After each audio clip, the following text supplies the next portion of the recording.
DJ Fizi gbadagoro egwu a ka nza kọl biko helo amara m n'ọrụ n'ụlọ gbugorunu na nkume na-abịa ịkpọbata n'obere oge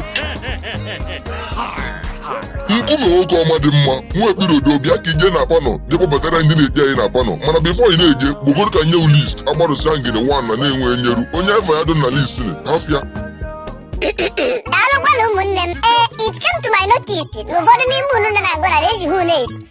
ndị anụmabịa akụ ha na-ekpo m na a na-eme mmemme unu apara ekpere so ha by the way by the bush onye gwara unu na blessing Lilian Onyebuchi Ojiofor na-eme birthday taa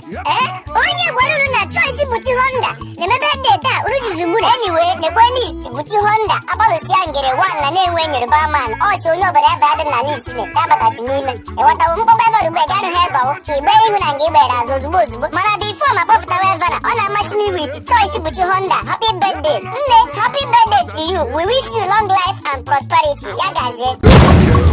Inugo na nyaba m ọjị dị na Nenwetv